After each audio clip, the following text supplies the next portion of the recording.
I would like to talk about stress and not stress, sorry. I'd like to talk about emotions and how emotions affect health and what you're starting to discover with yourself and what the knowledge that you're learning of how powerful emotions are in affecting someone's health. Yeah. We are as we feel, as we think. So we are, and all emotions create a reaction in the body. Okay, so every emotion, whether it's joy or fear, whether it's sadness or excitement, every emotion has got a biochemical correlate. What that means is every emotion is experienced on a physical level by the intervention of biochemistry.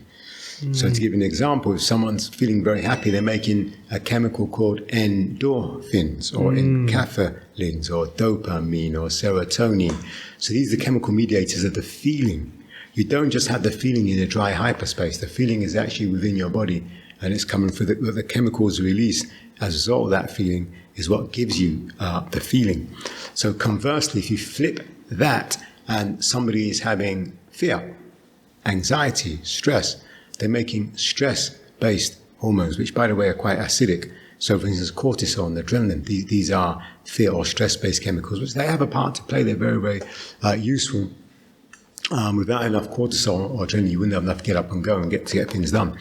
But when they're overproduced, continuously producing, you can't switch them off to the extent you can't sleep properly, then they become destructive within the framework of the body. So, for instance, doctors nickname cortisol as the death hormone.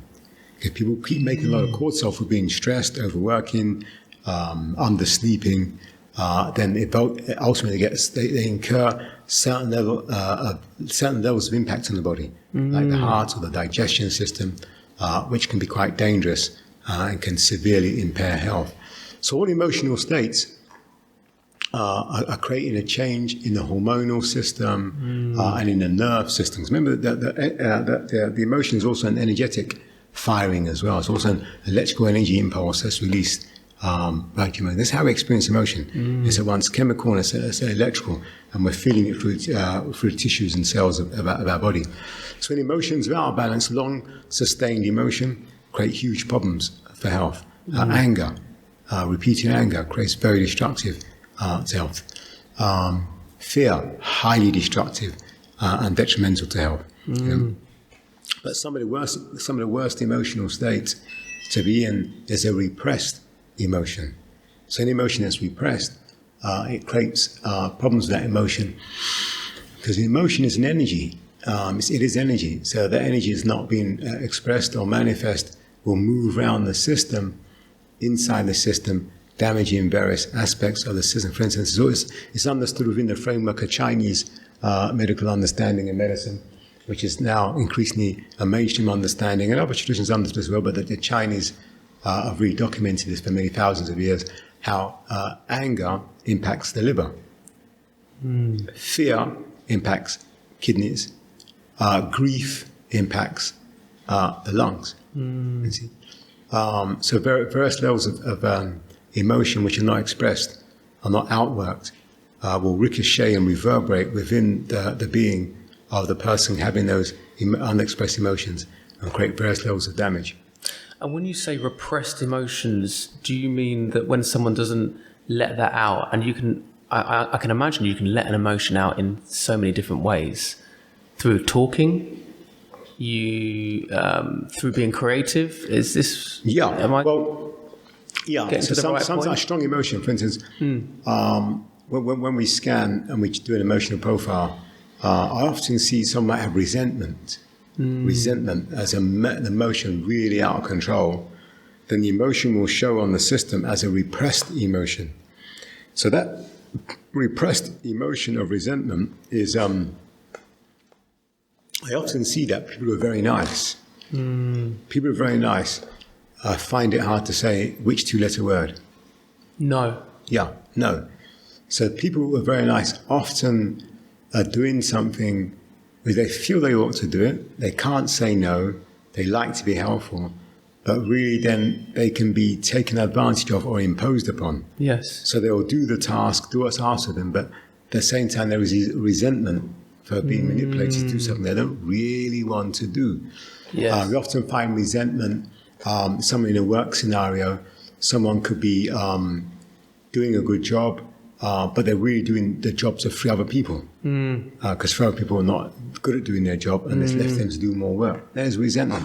I often find resentment in a family situation where there's an assumption that a member of the family will carry out certain duties, and they do that without getting thanks. But the other parts of the family should actually participate and help as well. There's resentment, and resentment is expressed. And sometimes it's not expedient or polite or appropriate to actually express the displeasure, or so the person deems it. So don't express they're not happy with the situation.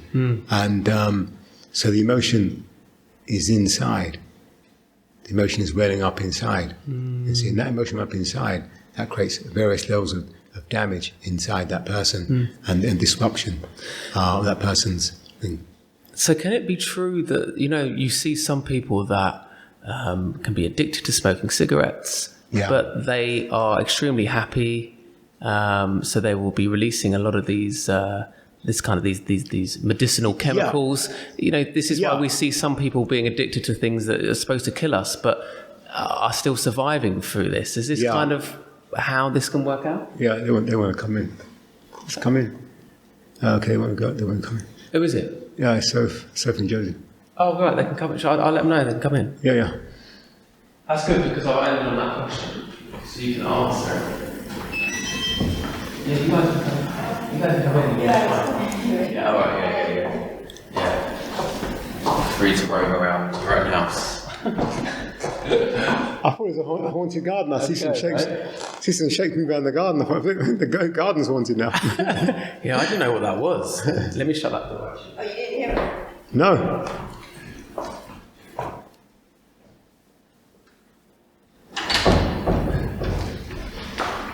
You have a question? No. Okay, so the idea is, how is it that some people can be, for example, smoking cigarettes for a long time and still be able to survive, still be able to survive through that? Is it because, okay, let me give you a better example. You can have someone who eats a very, very clean, healthy diet, let's say raw food diet, but has a lot of anger, is always unhappy. Yeah, so the raw food diet would be a major balance and corrector. Yes. But the strong negative emotion charge would be the minus side of that. So you've got, and the emotion is bringing the health down. Right. But you can have someone who's doing something very unhealthy, but have got a very highly positive mindset and emotion. Bang. So I'll tell you an interesting thing. So I've been tracking people who age very slowly for a long time, people who age well. So especially elders, 70, 80 plus, and no lines on their face, look well, and they still got a kind of easy, nice way about them. And then I've always asked them over the years, well, how do you do this? How do you stay young? What's the secret of staying young? And they'll crack a joke and say, well, I drink 10 Guinness a day or this. Yeah. But I found the overriding factor is the people who have that kind of spirit that doesn't carry a grudge. They age differently. People don't carry baggage, and people are able to forgive and release. So with the forgiveness and release, there was a clearance of those negative emotional charges out of the body when someone's really forgiven. Okay? Been a number of high-profile court cases lately where the parents have actually said they forgive the murderer. Someone's murdered their family or their children, they said, we forgive them. So they understand divine law. Wow. That if they didn't forgive, that not only is he having a life sentence, they will also have a life sentence as well. You see, so they understand principle, have learned to release. So I find people who have a sense that God is in charge and God ultimately is a judge. and all rights will be wronged ultimately. People have that sensibility, they do very well with not being able to release emotion. And I find people just got a good sense that there's no point in carrying this negative feeling. So when I scan, what I see, that shows up on the endocrine system. So the endocrine system is the glandular system. Different glands. So different glands are highly sensitive organs, and they've got specific nutrient requirements. But I generally find people who got that kind of mindset, they're able to release and forgive. They have a very, very, very, very good endocrine system. And why it's important, the endocrine system deals with the hormones, and the hormones is what keep you young. So you find that people who have the highest hormone output for longest, they don't age. The people not aging, when we look at them, we find they're the ones who are not carrying their negative emotions for a long time, able to forgive, release, and move on. So it's very, very interesting correlate there. So it's been very, very educational. But some of the worst things, I can tell a lot of interesting stories, like people who came to me for help with their health, and we quickly worked out the core of their health problem was the emotional charges they were carrying. Give us the example about this woman, a client that you had who was diagnosed with cancer, and you ended up finding out that it was her job that had a severe effect. Yeah, we didn't discuss her. before. Okay, this is great. It's interesting. I've got quite a few like this. This was quite remarkable. And it's like that I worked with this lady for a few months, and we weren't really getting the expected breakthroughs of her treatment. And we had a follow-up meeting, and I thought, I've really got to make an impact today, otherwise it's not going to work. She's going to drift off. I'm not going to be able to convince her to carry on doing this work she needs to do to heal. And so I started to interview, and I asked some questions perhaps I should have asked at the outset. Yeah. It's really important. A lot of times, I'm interested, what's happening in someone's life? What are the things that are impacting you? What's really bugging you now? As the book title goes, it's not what you eat, it's what's eating you. Anyway, so we finally got there, and it turns out this lady hated her job with a passion. That's one level. We see that often.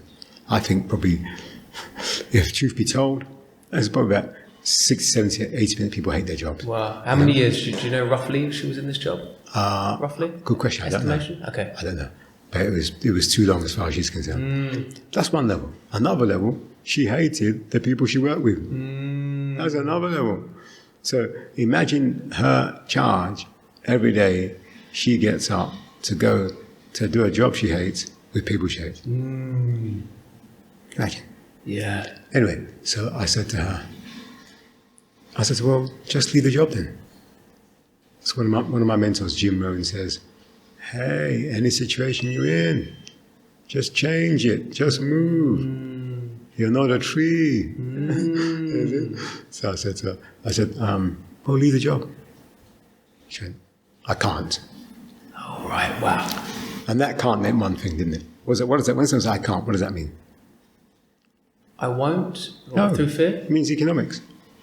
Yes, okay, yes. She's held there by economics. Enslaved. Yeah. And probably have developed a lifestyle around that wage or salary that she was receiving. Yeah. She needed money every month, so she couldn't leave. She didn't have resources to leave. Okay. So can you imagine that? She's going there. She doesn't see a way out of that. And so that was what's fixing her. I mean, it just reminded me of the study. 80% of breast cancers will show up within 2 years of a major life trauma. So a major study was done, meta-analysis was done on breast cancers. Anyway, so I had I had a divinely inspired moment. It happened so fast, didn't have time to think about it. And what I said to her, I said, well, imagine leaving the job. That's what I said. Now, this lady, I must add, she always wore black clothes, which when people are really ill and they're depressed, they wear black. Since all the time. People start getting healed, start getting freed up, they start wearing colours. Yeah? So she wore black all the time. And she never smiled. She can never get a smile out of her. At the minute I said those words, leave the job, she smiled. Her whole face went. Yeah, okay. First time I've seen her smile in 2 months. So what happened? That was a breakthrough. Just the very act of imagining leaving Was enough. Yeah, that visualization, powerful. Yeah, it brought cascades of positive emotion, endorphin, bang. Then ignited a radical idea and concept for her. Okay, we closed the meeting. I didn't see her for a while, but got a phone call. She left me a message. She said, "Tell Derin, I've left the job and I've gone on a cruise." Wow. Incredible. Yeah. And then later on, what she did, she came to see me later on. I think it's many months later. She looked so different. Health change was gone. She's a lot slimmer. She looked well. She was wearing bright colours. And what she was doing, she was now doing her passion. Turned out she had this secret passion she'd been nurturing, kind of dabbling with. Well, what she really wanted to be doing was renovating properties. Okay. Yeah. Interesting. But because she entertained the radical idea that she could leave, she left, not knowing how or what or where or why. She didn't know. But she just took a leap of faith. And who knows, someone that world cruise, she was kicking back in the sun, relaxing, totally no cortisol, certainly no adrenaline. She was just an endorphin peace and just having a nice time. And the cruise finishes in 2 weeks, but we'll sort problems out there, but right now I'm still enjoying myself. In that state, perhaps, is at that point she generated an idea how. She got the idea of how she was going to move towards her ideal life, her ideal scenario, where she wasn't stressed or full of Beautiful hatred. story, that is. Going there. Yeah, great story. We've got quite a few stories like that. And we see the shift. So what's happening? What's happening in here? People's understanding. We all find that in a lot of negative emotion, people based around limitation. People have perceived limitations in terms of what's possible for one. You see, sometimes people want something, but to achieve something is at risk. So a lot of people are risk averse. So you take a risk. Here's a risk. Leave the comfort zone. Yeah. Here's a risk. Go for it, even though you don't know how. Let the how sort itself out. Live like that inner child you were talking about. Yeah. It's a childlike way of living. Yeah. Children. If you don't like it, if a child doesn't like it, they just leave. Yeah. You see. So we got constraints where it's not always immediately possible to do that. But hey, who says? You see. So when one door closes, another opens. So when people get down to the principle, you've got to take a risk. You're stuck in a rut. That rut is highly detrimental emotionally in terms of emotional charges that are coming from being a rut. So what I found with a lot of situations, we're doing counseling, people stuck in work situations they don't like, or situations they don't like. What really undermines and destroys someone's fibre is that they can't see a way out. They can't see. Yes. And people can't see a way out of situation. That is the most distressing aspect. So I'll tell you stressing of my clients. And my clients laugh, but they do it, and it works. Hey, look, you hate this job, yeah? Oh, I don't like the job, it's horrible. So when you can leave, I don't know. Okay, here's what we're going to do. Write your resignation letter. Yes, write it. Don't hand it in, just write it. So write the resignation. Yeah, write resignation letter. Okay. Don't hand it in. Yeah. Date it. Yeah. Put in an envelope. Yeah. Sign it. Put in an envelope. Seal it. Put it in a drawer. Interesting. As soon as I say that, they get where I'm going now. So now, when you go into your workplace next day, you go in, and by the way, you dated it. Let's say maximum a year. Yeah. Ideally 6 months, maybe even 3 months. You're bold enough. Yes. And then pledge. Close your eyes, and see yourself handing it in. Visualize it. Create that outcome in the realm of the intangible to show up in the realm of the tangible. See yourself handing it in. See it. Do it every day for it. See it. Now, when you go in to that job you hate, something's happened. You still hate the job. You might like the situation. But now you're working with a different energy. You're working and it's temporary. I've already taken what the Chinese call the journey of 1,000 miles starts with how many steps? I don't know. I've never heard of One step. One step, okay. The journey of How's Man starts with one step. So you've taken that one step. You've written out the resignation. You've written it. You've already done that.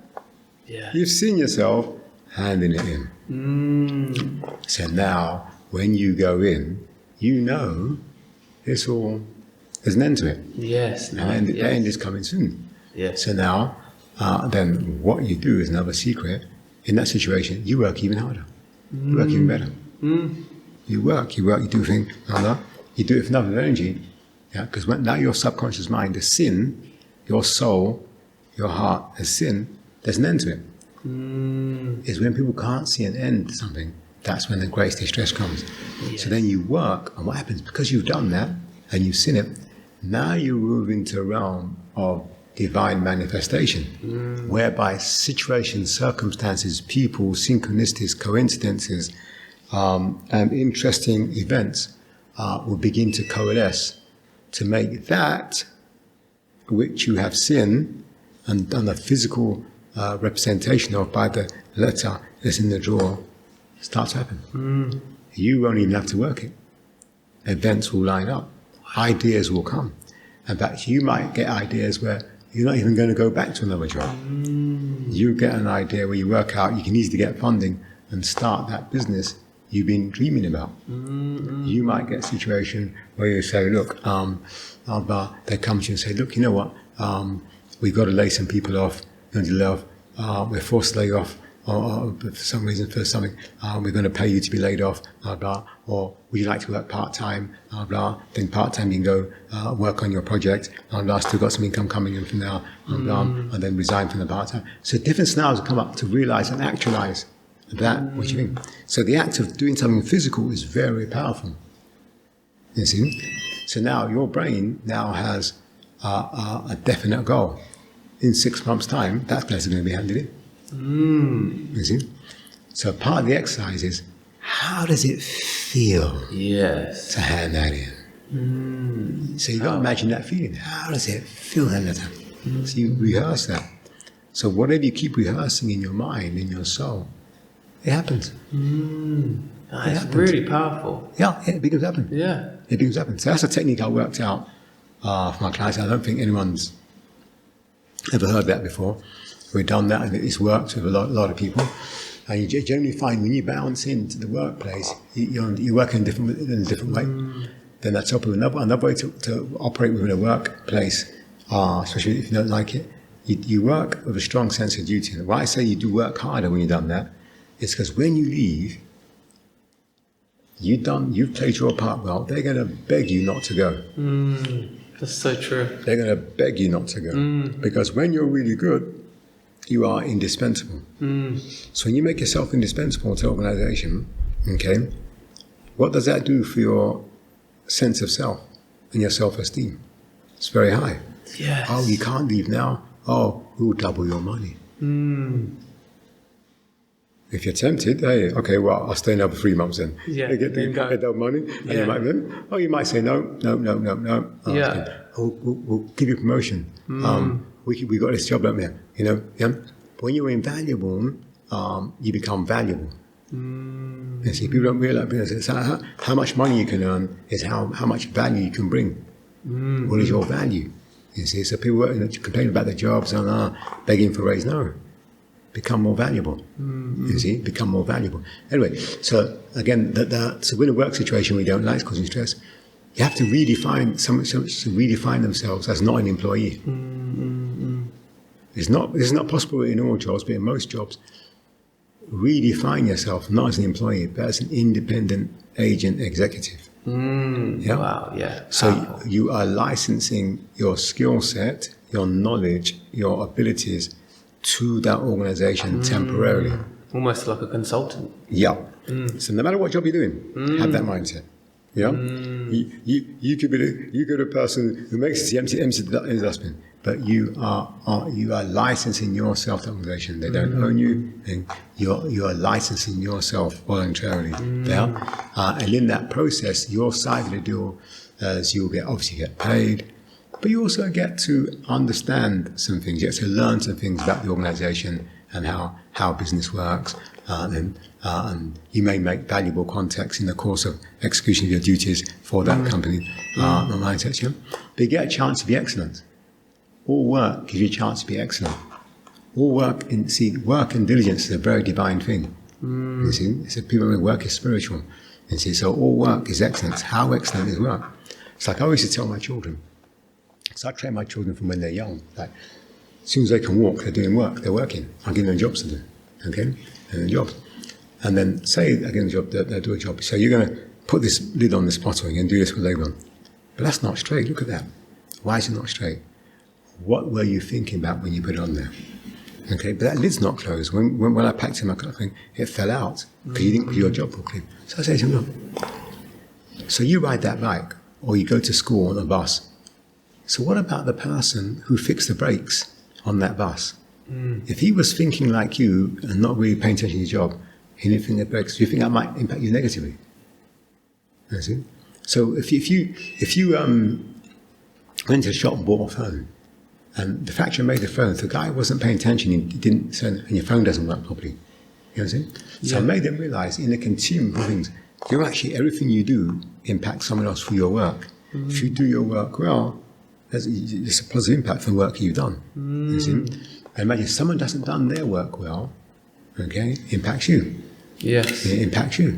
You see? So Joe's about to buy his first car. So I said to him, look, Joseph, look at that sloppy bit of work you've done, which you shouldn't be doing by now. Imagine you buy your first car, and the mechanic who actually looked at that car didn't check all the things properly, and there's mechanical fault, and the car kept breaking down. You see? So we all rely on each other to do their job well, do the job properly. So that's why people instill that sense of continue. That job is important. It's spiritual work we're doing. You know? So you license yourself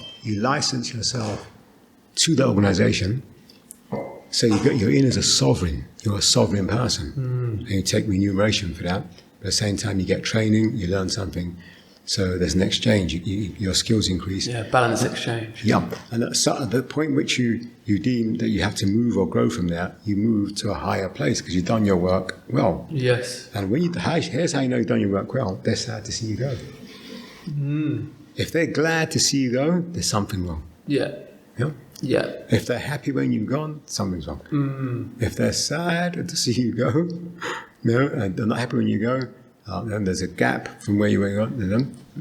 Yeah. So these are things around work. See, people handle work stress. So people understand these things. People can actually elevate to other levels within the world of work, within worlds of work.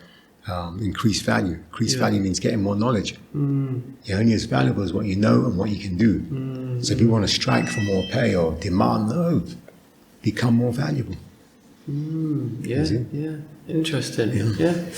And just to summarise how emotions are related to our state of health, would you say then, I mean, as an advocate for natural health and with your experience, emotions are almost the ruler of health? Would that be a fair statement, or how would you comment on that?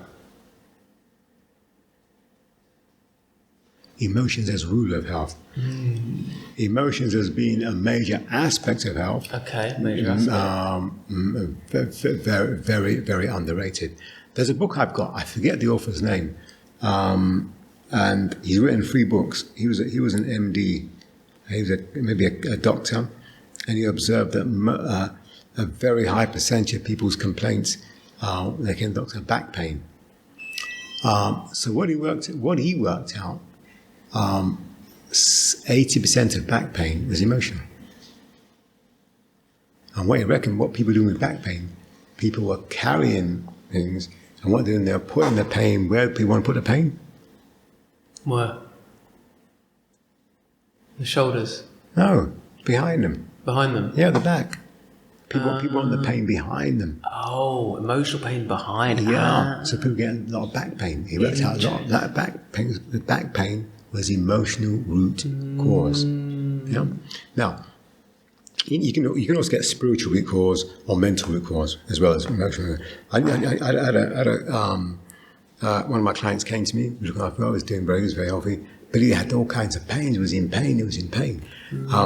So scanned him, got him some products. Okay, do a bit of a detox, get some vitamins in, and then we gave him a pain relief product. He was just about to go, and I thought, can I run a affirmation scan? So I ran an affirmation scan.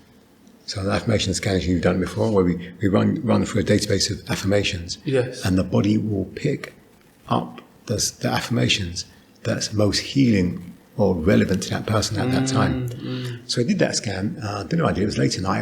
I wanted to wrap up. He had to go, but somebody told me to do it. So I did it. And the number one affirmation that came up for him was, I bless and release all those who have caused me pain. Okay. Yes. I thought, oh, that's interesting. What's going on here? So then I did the first thing last. I said, well, what's going on? What's happening to you here? He said, no, nothing. Oh, and this is how sublimated the events were. He said, nothing on. But no, who have you got to bless and release? Rather than who? Because this fact number one. Fact number, there's an issue here. Then it kicked in, it transpired. He had an event recently whereby some family members, he'd inducted them into his business to help them out, and they turn around and create some kind of havoc in his business. They just messed up his business. And it's like family and business. Famous, the two things. The story, Anyway, so he had to undo all the damage. Now what happened, because I know him as a very busy guy and a very focused guy. So I think he was too busy repairing the damage, picking up the pieces and correcting so things could carry on moving, to actually dwell on what had happened. Okay. Yeah. So what happened? Yeah, so he just got on, had to move some people out the way and carry on. Yes. So what actually happened, he had sublimated the whole thing. So what kind of pain might he have when family members have messed up business? Betrayal, disappointment, upset, anger. But he hadn't dwelt on that, he just moved on. But the emotional charges were still there. Because when I scanned him, there's no obvious reason why he should have been pain. But he hadn't released the pain of that event. As a busy business person, he just sublimated it. Okay, suppressed it, yeah. So he needs an exercise where he needs to just bless them and release them from all the havoc they're trying to do. Because they could have done serious damage to his business and his reputation. So that was a classic case. So he needed the pain medicine, but over and above all of that, he needed to wipe some slates clean so he can move on and just get everything out. Yeah, we see this all the time. So it's shifting that energy, really, isn't it? Yeah. It's emotional. So remember, all energy, all emotion goes somewhere. It's not just emotions, it all goes somewhere. That's why people get a lot of liver problems, because the liver's job is to detox everything out of the body that's not supposed to be there, including emotion. Yeah. And the number one emotion which actually interferes with liver function is anger. So when people got damaged livers, they're more angry. When people are more angry, they get more damaged livers. So it works both ways, a continuum. Now, what's interesting is, just the repressed emotions, it's the hidden emotion. And it can be repressed so deep, people don't even know they've got the emotion. They've got that, people don't know. Yes. They don't know this emotion is there.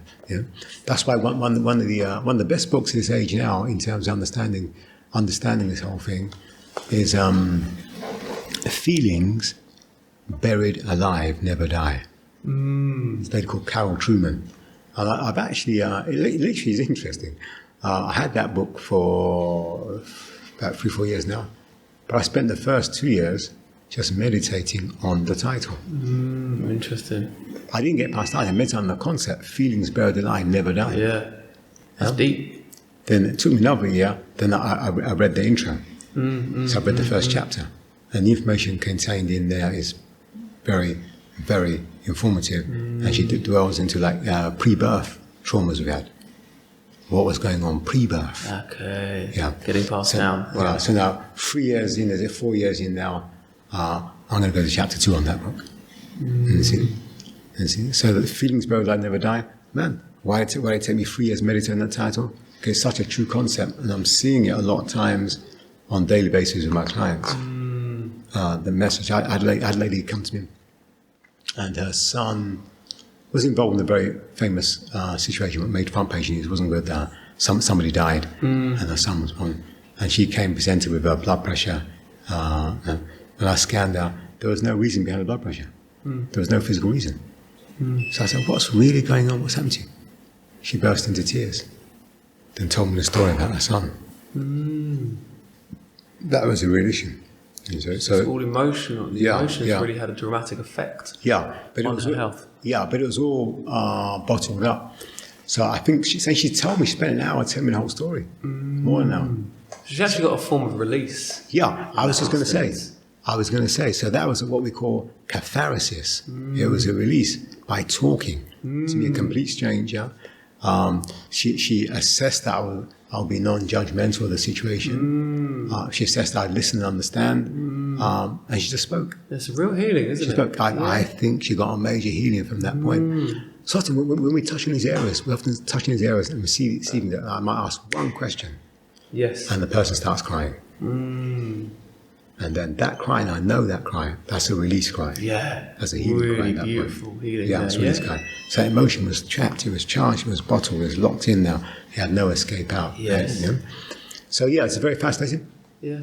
And as we discussed earlier, it's a very important area. And I think even though I'm aware of this area, but I still keep defaulting back to the mechanistic understanding of health and resolving health issues, where increasingly there should be a basis of healing, increasingly that's very rooted and founded in what is someone's experience, what they experienced, what was childhood like, how was mother, father, how did they experience what heartbreaks they had, what disappointments they have, what fears they have. It's almost like you're becoming even more holistic. You're encompassing every angle of that being. You can't look at one without the other. All sides of the cube. So I find this increasingly. I find it increasingly interesting. I don't do touchy feely. Don't talk about that. You go and talk to your counselor. I'm doing detox raw food. Raw food detox. Get on with it. All this touchy feely stuff. But now I'm reason. Wow, that drives everything. The touchy-feely stuff is actually super important. So here's what I worked out. Here's the formula I worked out. You understand this now? It's like this: that the intangibles are greater than the tangibles. The intangibles are greater than the tangibles. The intangibles have more impact than tangibles. It's what you don't see, what you can't touch, what you can't hold. The non-material has infinitely more power than material. Infinitely more power than material. In fact, material is the lowest level of any kind of power, any kind of reality, anything. No. This has been great. So really, to summarize this for me, what comes through for me right now is follow your feeling, pay attention to how you feel, and take action from that point. Like you say, people are in jobs they hate. It's causing all this stress, which is affecting their health. But pay attention to how you feel.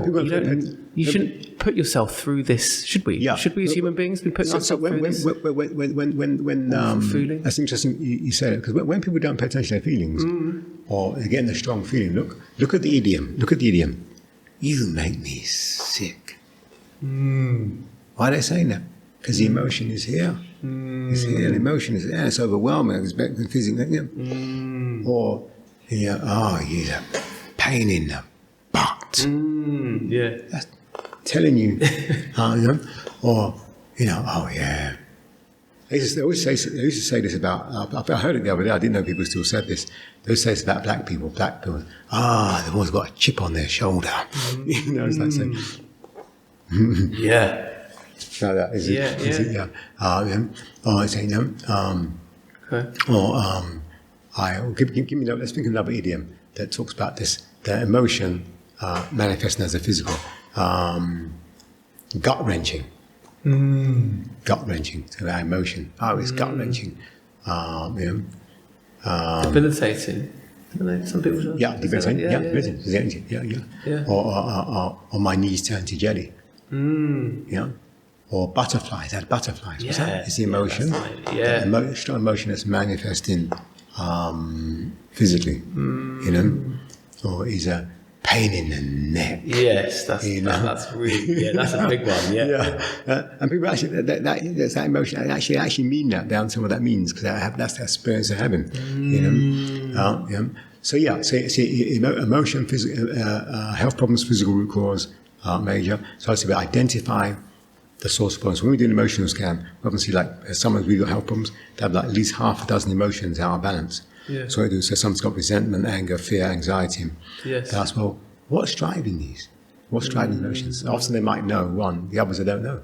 But what they don't, because they've been doing it for so long, don't realise. But it's their emotional response to a circumstance. So when you identify what's causing that, you can flip the response, have a different emotional response to that circumstance. So that strong emotion then goes. So when we do the scan, I give clients a emotion vector. So an emotion vector report, you literally show where each emotion is hitting the body. So I had a lady the other day, what emotion did she have? She had a really strong emotion. When we did the vector chart, that emotion was affecting her heart. And what did she have? She had heart problems. Wow. The emotion was actually affecting the heart, the scan picked up.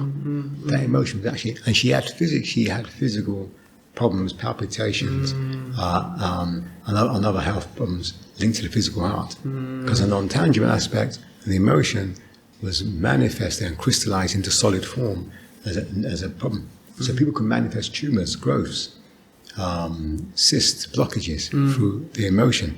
So emotion made solid is things like a bone spur or a blockage, or you see.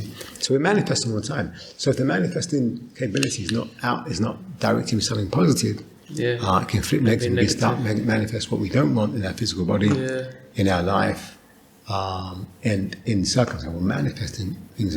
So the ability to manifest out of control, unmanaged, untrained, and moving on negative parallel, then negative things start to show up. That's why it's very important to be very disciplined. What do we imagine? Very important to be disciplined. Very disciplined to what we say, very disciplined to what we feel. When we bring these in, we work with pictures, work with images, work with affirmations, work with prayers, work with scripts that you've written out. I am. What do you say? What are your goals? What are your decrees? So you get that area very tight and intact. Hey, guess what? Then the things you do want start showing up. The things one does want start to show up, as opposed to the things one doesn't want. You see, because people focus on what they don't want, and when they see a bit of what they don't want, then they've got more excuse to focus. And what they get? More. Said, oh, I'm always unlucky. Someone said, yeah, I'm always unlucky. Oh, I'm not very good with. Okay. Reframing. Yeah. It's like a self-fulfilling prophecy. It's actually, Yeah. Wow. So I'll cut this bit out. Yeah. But probably we can do a whole one just on affirmations. Yeah. Okay. Yeah, that's a good one. We can do a whole one just on affirmations. Why affirmations are powerful. Yeah. The importance of affirmations. Yes. And how to use affirmations properly, and how life-changing affirmations. You're going to ask some brilliant question like, but some people will say this is, we were just saying things, we can break the whole chain link and why saying things is so profound. Yeah, that's a whole great session. Next week. Yeah, do it next week. Yeah, work on that. Yeah. Okay. Yeah. That's great. Yeah. Alrighty. What's the wrap up on this? How would you like to summarise emotions and their effect on health? Yeah, it's a little understood area, although we all understand it. Isn't it? It's a little understood area because there's not much of that scientific validation as such. There is, but then so we can pretend it's not really happening. Yeah. But we all know. Yeah. We all know. As people are really ill, they know that their period of illness starts with a major life trauma. Okay. They know if their teenage son got into trouble, they know that their health goes down. They know that they've got like some difficult challenge where they stop sleeping and the health goes down. So people do realise the impact of external forces. But what's not very clear is that people kind of not understanding how they're reacting to those external events and forces. That is the emotion. Okay. How do you feel about that? So this is where people start to work on those feelings. And we've done it. We've done it on the charts. We've got people to realise, I do have a lot of repressed anger. And they start to work it out, using affirmations, work it out. And then they finally come back a month later, on the scan, that emotion thing has gone right. That emotion it works on has gone right into range. You know. So yeah, like you say, tune into the feeling. Yeah, tune into the feeling, understand why they're feeling. Yeah. And can we adjust that feeling? Can we have a different understanding of that situation? Can we reframe it? Yes. Then we experience it another way, even if it's the same situation. Yeah, so, Yeah, amazing. Well, a great way to end. Very positive. Thank you very much. It's a pleasure.